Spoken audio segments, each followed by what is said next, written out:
Sobre un trono de justicia eternamente habrá un rey.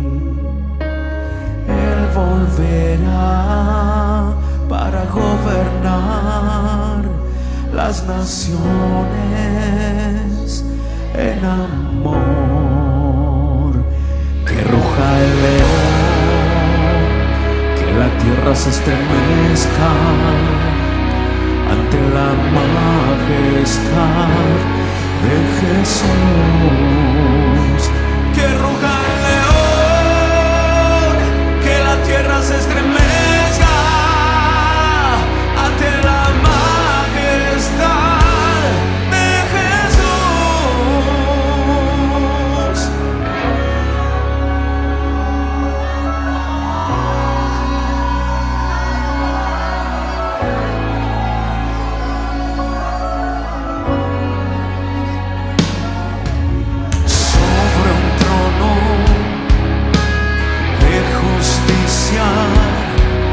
Eternamente habrá un rey.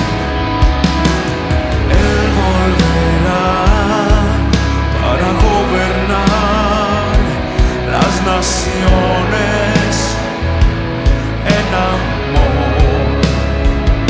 Que ruja el león, que la tierra se estremezca ante la majestad de Jesús. Que ruja el león, que la tierra se estremezca ante la majestad de Jesús. Que ruja el león, que la tierra se estremezca ante la majestad de Jesús. Que ruja el león, que la tierra se estremezca ante la majestad de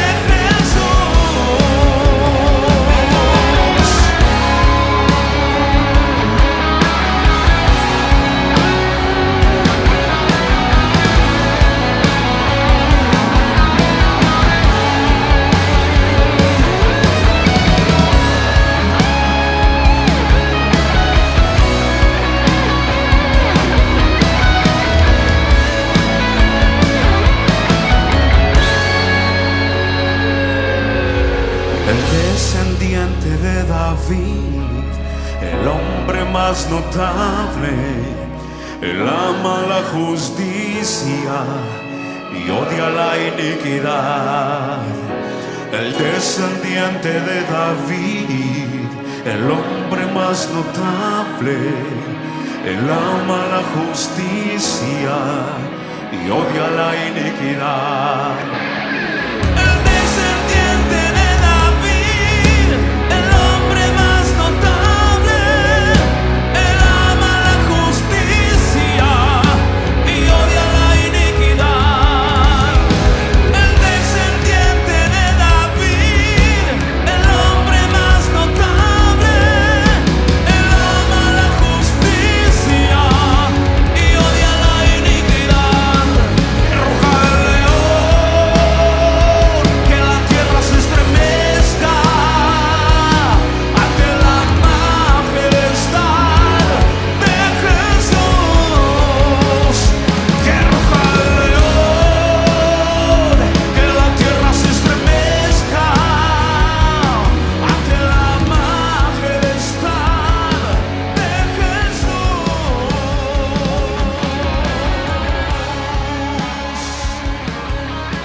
Buenos y bendecidos días. Sean nuevamente bienvenidos al devocional directo al corazón de la comunidad cristiana Impacto. Mis hermanos, estamos estudiando el libro del profeta Amós y hoy iniciamos oficialmente la lectura de los capítulos 1 y 2. Te invito a que hagas una lectura previa, hagas tu oración, pidiéndole al Espíritu Santo que te guíe, que abra tus ojos ante una realidad. En el día de ayer había un contexto histórico, había como una explicación de lo que se estaba viviendo en esos tiempos, pero hoy empezamos a desglosar ese mensaje que le dio Jehová a Amós en ese tiempo. Vamos a orar. Amado Padre Celestial, yo te doy gracias, Señor, por este día, donde vemos nuevamente tu misericordia, Señor, donde vemos tu cuidado, tu amor, Señor, en nuestras vidas, donde nos permites nuevamente deleitarnos en tu misericordia en esta mañana. Gracias, Señor, por mostrarnos nuestra verdad, nuestra realidad, nuestra pecaminosidad y cómo esto, Señor, nos permite aferrarnos a ti, aferrarnos a la cruz de nuestro Señor Jesús y aferrarnos a la gracia inmerecida que tú nos das. Hoy, Señor, te pedimos perdón si tal vez hemos decidido o hemos tomado la actitud de señalar a otros en el momento donde vemos pecado y no revisar nuestras vidas, no examinar nuestras vidas primero sobre lo que está mal y poder corregirlo y poder morir a ello y poder desecharlo y así poder agradarte, Padre. Te pedimos que por medio del mensaje, Señor, que le diste a Amós y sobre lo que estaba viviendo el pueblo de Israel, hables hoy a tu pueblo, Padre. Te lo pedimos en el nombre de Jesús. Amén y amén. Bueno, mis hermanos, el mensaje de hoy tiene por título El Dios justo que no hace acepción de personas. Y a pesar de que regularmente utilizamos esta expresión para otros contextos, hoy quiero decirte que nadie se escapa de la justicia de nuestro Dios. Iniciamos entonces hablando de que una de las tentaciones más comunes de nuestro corazón, del corazón humano, es pensar que el juicio de Dios siempre es para otros. ¿No les ha pasado que cuando están escuchando un mensaje en la iglesia y uno como que, pues sí, pues uno a veces, pocas veces tal vez, eh, apunta hacia adentro, pero regularmente uno dice, esta persona está viviendo, bueno, o tal vez en las etapas en las que uno ha vivido en la madurez espiritual, pasó por esa donde uno pensaba que ese mensaje lo debía escuchar tal persona, o a la cabeza se le venía a una persona, y ese tipo, irregularmente, es como es alguna del mismo corazón corrompido que no ve su propia pecaminosidad, sino que todo está para los de afuera, ellos son los impíos, ellos son los que no conocen a Dios, ellos son los que están desobedeciendo, pero no apuntamos hacia adentro. Y que realmente resulta a nosotros cómodo cuando la palabra confronta al mundo, o sea, y la palabra es para el mundo, pero cuando esa palabra viene a tocarnos a nosotros, a inquietarnos, es cuando tal vez empezamos como a movernos, nos empieza a mover el piso, como que bueno, esto es para mí y puedes llegar a pensar que hay un ataque frontal contigo tal vez, pero realmente el Señor utiliza todas las formas para que seas confrontado en tu pecado. ¿Y por qué hago este contexto inicial o por qué utilizo estas premisas iniciales? Porque es que Amós comienza, si lograste leer Amós capítulo 1 y Amós capítulo 2, empezamos por el capítulo 1, Amós comienza su mensaje señalando a las naciones vecinas de Israel. Cada anuncio de juicio suena justo, necesario, incluso diría como esto es lo que ellos se merecían. Pero poco a poco ese círculo empieza a cerrarse hasta que ese dedo de justicia apunta al propio pueblo de Dios. Este día nos recuerda, o el día de hoy, vamos a ver que una verdad que incomoda pero que va a traer sanidad al pueblo. El Dios Santo juzga con la misma justicia al mundo y a su pueblo. No hay privilegios espirituales que anulen la santidad de Dios. Entonces, observemos cómo está la estructura de ese mensaje que damos. No es aleatoria y comienza con 6 naciones paganas. Damasco, que es Siria; Gaza, que son los filisteos, que es Filistea; Tiro, Edom, Amón y Moab. Todas ellas eran culpables de violencia, de crueldad, de traición, de desprecio por la dignidad humana. Y el veredicto se repite como un martillo, ¿sí? Por 3 pecados, y por el cuarto no revocaré su castigo. Y esto, más que un conteo literal de los pecados, está hablando de la plenitud del pecado, o sea, ahí rebosó. El mensaje es claro: Dios ha observado con paciencia, pero el pecado ha llegado al colmo. Israel habría escuchado estos juicios con aprobación, como diciendo sí, porque ellos han sido enemigos históricos de Israel. Las naciones que no están dentro del pacto, pueblos que no tienen la ley revelada y que de alguna manera siempre han atacado a Israel. Pero Amós hace algo inesperado cuando en el capítulo 2, versículo 4, y en el 2:6 incluye a Judá y finalmente a Israel. El profeta deja claro aquí, da a conocer que Dios no está eximiendo del juicio, al contrario, aumenta la responsabilidad. Judá y Israel no son juzgados por ignorancia, sino por rechazar la revelación. Judá es confrontada por desechar la ley de Jehová, e Israel es confrontado por pecados aún más graves. Están oprimiendo al justo, venden al pobre por un par de zapatos, profanan el nombre de Dios, practican una vida espiritual hipócrita.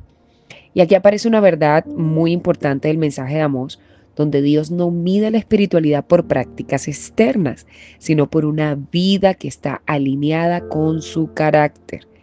Israel verdaderamente tenía un culto, pero no tenía compasión. Realizaban sacrificios, pero no había justicia. Tenían amplio conocimiento, pero no obediencia. Este pasaje nos enseña que el juicio de Dios no es arbitrario, no es impulsivo, es santo, es justo, es coherente. Dios no castiga por capricho y Él responde a un quebrantamiento continuo del pacto. El pecado del pueblo no era ocasional, sino estructural. Habían normalizado la injusticia, habían integrado el abuso en su estilo de vida, el por debajear, el humillar, el degradar, el denigrar. Habían aprendido a convivir con el pecado sin tener una pizca de arrepentimiento. Y Dios, en su amor santo, no iba a permitir que su pueblo se destruyera sin una advertencia. Si tuvo misericordia al advertir por las naciones aledañas, lo iba a hacer también con su pueblo que estaba en la misma decadencia. El juicio anunciado en ese momento era una forma de gracia, severa, pero era una forma de gracia. Dios habla antes de actuar. Es lo que nos está mostrando este pasaje. Ahora bien, el mensaje de Amós apunta directamente a Cristo. Jesús retomó esta misma lógica cuando confrontó a los fariseos, a los líderes de su tiempo. Tenían mucho conocimiento, poca obediencia, mucha apariencia, pero poca verdad interior. El hecho de que dijera sepulcros blanqueados, el hecho que les dijera hipócritas todo el tiempo, que le dijera a la gente, hagan lo que ellos dicen, no lo que ellos hacen, porque realmente no había verdad, no había una vida verdadera ajustada a la palabra. Cristo es el único que cumplió perfectamente la justicia que Dios demanda. Él cargó en la cruz el juicio que nosotros merecíamos, no para que vivamos confiados en una falsa seguridad espiritual, sino para que vivamos una vida constritas, humilladas, dependientes, transformadas solamente por la gracia que Él nos dio. El Evangelio, mis hermanos, no anula la justicia de Dios. La gracia no anula la justicia de Dios. El favor de Dios no anula la justicia de Dios. El amor no anula la justicia de Dios, pero la satisfizo en Cristo. La justicia de Dios se fue calmada o fue ejecutada, fue llevada a cabo en su totalidad en Cristo. Y por eso nos llama, o sea, la vida de Cristo, su muerte, el hecho que haya cargado nuestros pecados, nos lleva a vivir a nosotros una vida en santidad, una vida correcta. Este segundo día del devocional nos debe llevar nuevamente a no observar cómo estaban viviendo los otros pueblos, cómo viven nuestros vecinos, cómo viven nuestros otros hermanos en la fe, sino cómo estamos nosotros, qué demanda el Señor de nosotros. ¿Estoy yo usando mi cercanía a Dios como un refugio? ¿Estoy usando mi espiritualidad para avanzar en algo en la vida o para alcanzar algún tipo de bendición? Realmente mi vida espiritual me está llevando a tener compasión, misericordia por las personas, amor por el perdido, por el pobre, por el abatido, por el que está herido. Bueno, no sé. O sea, ¿es realmente está produciendo eso en mí o está produciendo en mí tal obesidad espiritual o tanto engordamiento espiritual que no soy capaz de tocar las almas del que está sufriendo, de llorar con el que llora y de sufrir con el que está sufriendo, de no poder levantarle, darle el abrazo, darle el pan, vestirlo, darle una palabra de sabiduría, darle una palabra de consejo, dedicarle tiempo a los hermanos que están sufriendo, tener compasión? Mi vida espiritual no me está llevando por eso, o si me lo está, o si estoy haciéndolo. O estoy dispuesto a dejar que la palabra me confronte, me vea en ella como en un espejo. Amor nos recuerda que Dios ama demasiado a su pueblo como para dejarlo cómodo en el pecado. Debo decirles que el hecho de haber leído cada juicio era como, sí, claro, Moab, sí, claro, esto es siempre. Pero cuando llega a Judea y llega a Israel, es el Señor también está censurando su pecado. Vamos a orar para finalizar este tiempo devocional. Amado Señor, hoy de manera especial, Padre, te pedimos que nos libres, Señor, de una falsa seguridad espiritual.